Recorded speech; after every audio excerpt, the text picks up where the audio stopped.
Hi friends, good evening everyone. आज की video में मैं आपको 10 हर बार 10 बस इतने से ही 10 क्वेश्चंस कराऊंगा और 10 क्वेश्चंस आपको पता ही बड़े ज़ोरदार होते हैं। और एक और बात, देखो आज रात से 9 बजे से ब्रह्मास्त्र सीरीज़ लेकर आ रहा हूँ मैं। ब्रह्मास्त्र सीरीज़ जबरदस्त ब्रह्मास्त्र के जैसे वर्क करने वाली है। ये जो ब्रह्मास्त्र सीरीज़ है ये ज़बरदस्त ब्रह्मास्त्र के जैसे वर्क करने वाली है। तो आपके लिए ये सीरीज़ बहुत इम्पॉर्टेंट है, स्पेशल क्लास की। ये सीरीज़ 10 दिन तक चलेगी, free of cost, free for everyone, whosoever you are, wheresoever you are, कहीं पर भी हो, कोई भी हो। लेकिन अगर आप सीए की तैयारी कर रहे हैं तो ये सीरीज़ आपके लिए मस्ट है। I must say this is must for you. तो अगर अभी तक आपने एनरोल नहीं करा है तो एनरोल कर लीजिए। आज रात 9 बजे से ब्रह्मास्त्र सीरीज़ में मैं आपको 10 मॉक टेस्ट पेपर कराऊंगा 10 दिनों तक। 75 मिनट्स की क्लास होगी जिसके अंदर इकोनॉमिक्स और बीसीके के सारे क्वेश्चंस, मिक्सअप क्वेश्चन पेपर होगा पूरा फुल फ्लेज्ड। देखें आपकी तैयारी कैसी है, कितने पानी में हैं आप, वो भी पता चल जाएगा। तो इस टेस्ट में आइए और अपनी प्रिपरेशंस को बेहतर बनाइए। आप कुछ गलतियां करेंगे तो उन गलतियों को मैं सुधारूंगा। तो ये टेस्ट इसलिए रखा गया है ताकि हमारे बच्चे अपने एग्ज़ाम में बहुत अच्छा करें, एक्सेल करें। तो आप आ जाइए रात को, आज रात को। अगर आपने अभी तक एनरोल नहीं करा है तो एनरोल करने के लिए ये कोड यूज़ करिए CS मनीष। ये फ्री ऑफ कॉस्ट है, इसका कोई चार्जेस नहीं है। सिर्फ आपको अनअकैडमी का लर्निंग ऐप डाउनलोड करना है, CA का गोल चूज़ करना है और मेरे स्पेशल क्लास में जा कर के, मेरे फ्री क्लासेस में जा कर के आपको ब्रह्मास्त्र सीरीज़ में एनरोल करना है। एनरोल करते वक्त ये कोड यूज़ करना है, फ्री ऑफ कॉस्ट। यस, तो चलिए शुरू करते हैं। आज मैं आपको कराऊंगा कुछ और बेहतरीन क्वेश्चंस। तो ये क्वेश्चंस क्या हैं, चलिए मैंने आपको लास्ट लेक्चर में 10 क्वेश्चंस कराए थे, अब आगे के 10 क्वेश्चंस करा रहा हूँ।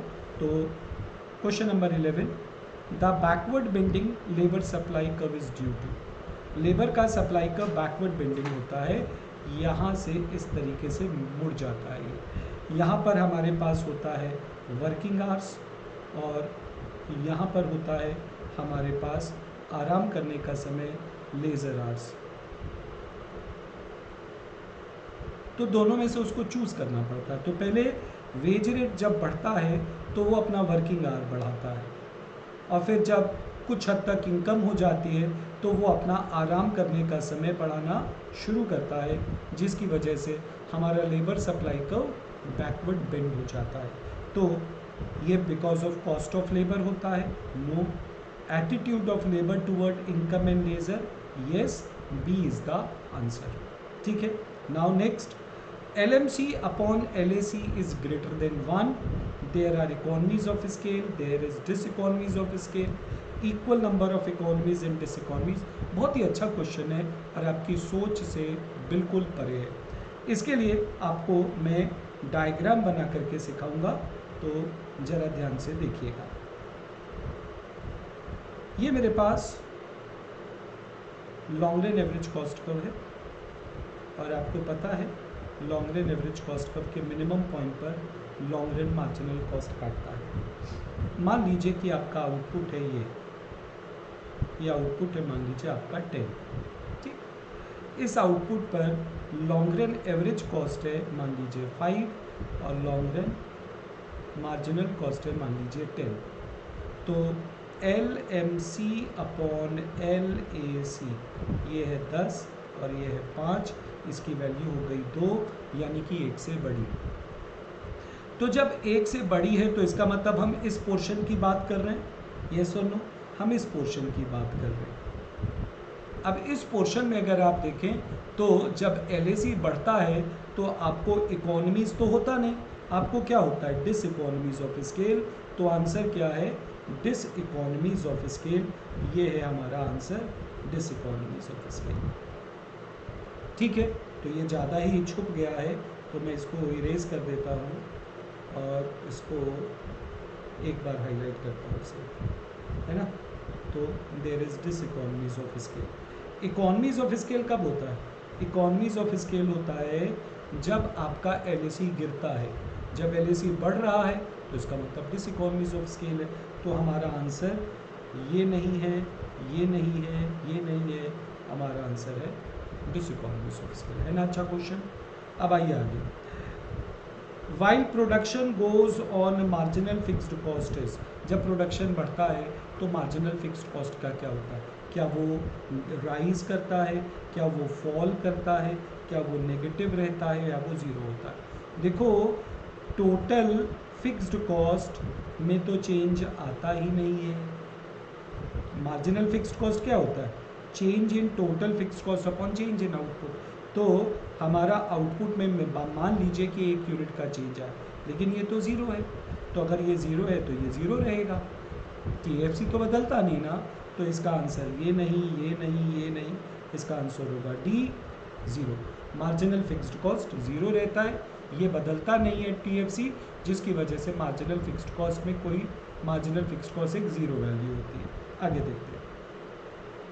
In long run, the profit maximizing firm will leave the market win.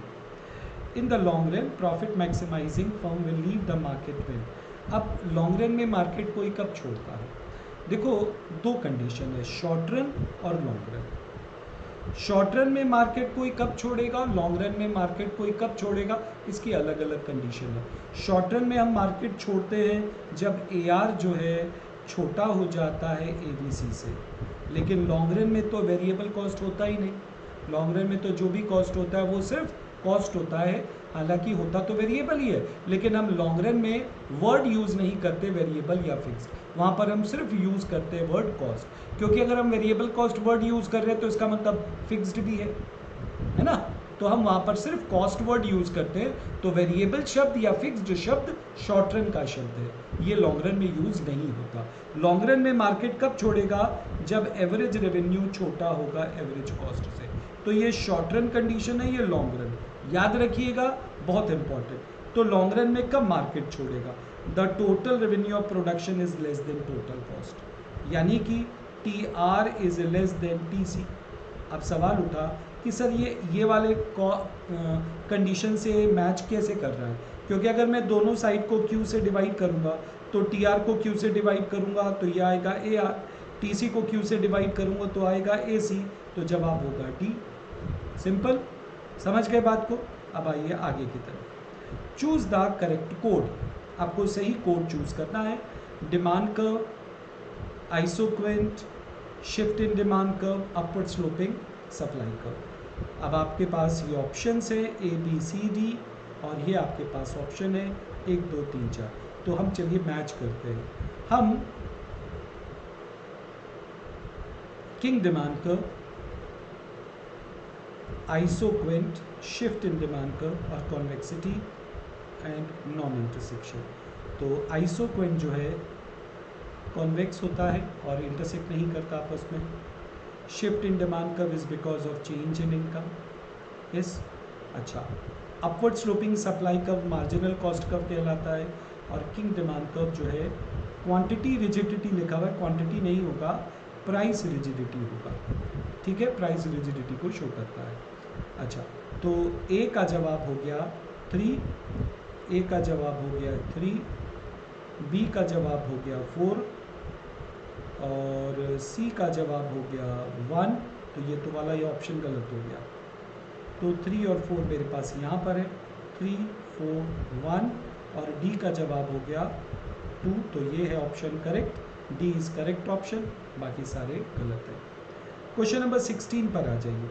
What can you say about those statement, in statements के लिए आप क्या कह सकते हैं, क्या ये सही है, क्या ये गलत है, तो बताइए। All given goods are inferior good, क्या गिवन गुड इन्फीरियर गुड होता है? All inferior is given good, both 1 and 2 are correct, statement 1 is correct but 2 is incorrect, both 1 and 2 are correct, statement 1 is incorrect and 2 is correct. देखो all given goods are inferior good, ये correct है, लेकिन all inferior are not given, ये गलत है। तो statement 1 correct है, 2 incorrect है, तो हमारे पास आंसर है स्टेटमेंट 1 इज इनकरेक्ट, ये तो गलत हो गया। Statement 1 is correct and 2 is incorrect, B is the answer. Simple. आगे ध्यान रखिएगा कि इंफीरियर गुड्स के केस में लॉ ऑफ डिमांड फॉलो होता है, गिवन गुड्स के केस में लॉ ऑफ डिमांड फॉलो नहीं होता है। क्वेश्चन नंबर 17 पर आ जाइए। What can you say about following statement? In the competitive market price is greater than marginal cost and in monopoly price is equal to MC. ये तो correct statement है बिल्कुल।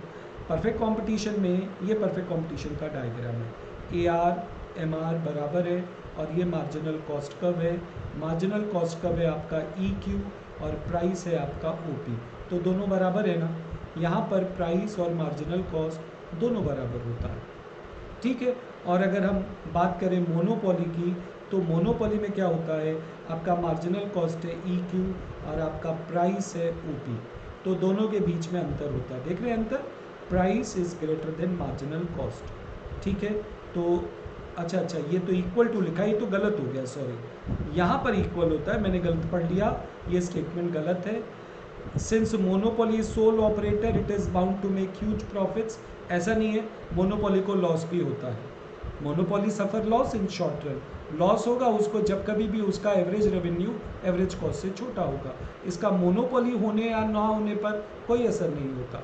मान लीजिए कि मैंने कोई किताब लिखी है 100 recipes on potatoes, but the book is not in demand and I am suffering loss. हालांकि मेरे पास कॉपीराइट है, मेरे अलावा इस किताब को कोई नहीं लिख सकता अब, लेकिन फिर भी मुझे लॉस हो रहा है। तो लॉस होने की वजह ये नहीं है कि मोनोपोली है तो आपको लॉस नहीं होगा, लॉस हो सकता है। जब भी आपका रेवेन्यू कम होगा कॉस्ट से, the firm will suffer the loss. आगे नेक्स्ट स्टेटमेंट क्या है, बोथ 1 and 2 आर इनकरेक्ट, तो ये भी इनकरेक्ट है और ये भी इनकरेक्ट है, तो दोनों ही इनकरेक्ट है।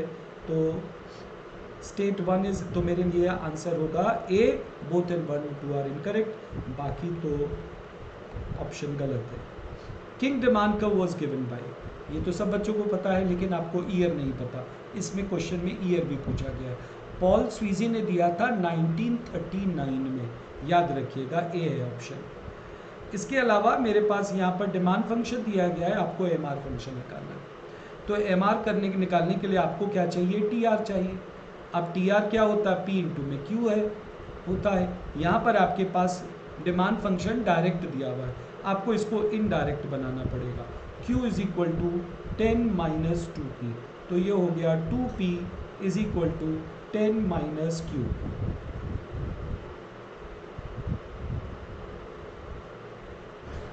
तो P हो गया आपका 5 माइनस 1 बाई में 2Q, ठीक है। नाउ अब मैं इसको TR निकालने के लिए क्या करूँगा, P को Q से मल्टीप्लाई कर दूँगा, तो ये हो गया 5 1 बाई 2Q इंटू में Q, तो ये हो गया 5Q माइनस 1 बाई में 2Q स्क्वायर, ये हो गया आपका TR। अब आपको MR निकालना है तो इसको डिफ्रेंशिएट करना पड़ेगा TR को with respect to Q। MR is equal to differentiating TR with respect to Q, तो जब आप इसको डिफ्रेंशिएट करेंगे तो ये हो गया Q, ये 2 आगे आ जाएगा, आगे आकर के हो जाएगा 1 बाई में 2Q की पावर 2 माइनस 1, तो ये हो गया आपके पास, सॉरी यहाँ पे Q नहीं आएगा,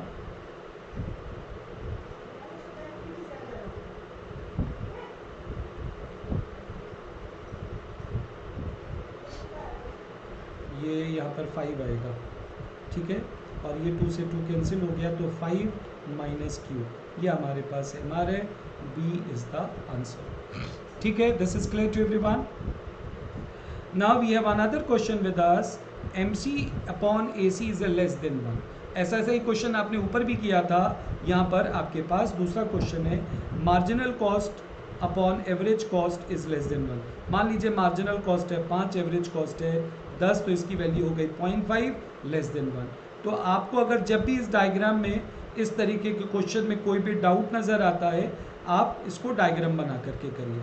अब ये देखिए, MC आपका छोटा है, AC आपका बड़ा है, इसका मतलब ये हुआ AC फॉल कर रहा है, हालांकि फॉल तो MC भी कर रहा है, लेकिन MC राइज भी कर रहा है। तो आप ये नहीं बोल सकते कि MC इज राइजिंग, आप ये भी नहीं बोल सकते कि MC इज फॉलिंग, आप ये बोल सकते हैं कि AC इज फॉलिंग। तो जवाब होगा, अच्छा यहाँ पर पूछा गया क्या इंक्रीजिंग रिटर्न है, डिमिनिशिंग रिटर्न है, कांस्टेंट। तो इस हिस्से में आपका रिटर्न्स इंक्रीजिंग होता है, यहाँ पर रिटर्न्स आपका डिमिनिशिंग होता है। तो ये वाला हिस्सा इंक्रीजिंग रिटर्न्स टू स्केल का है, ए इज द आंसर।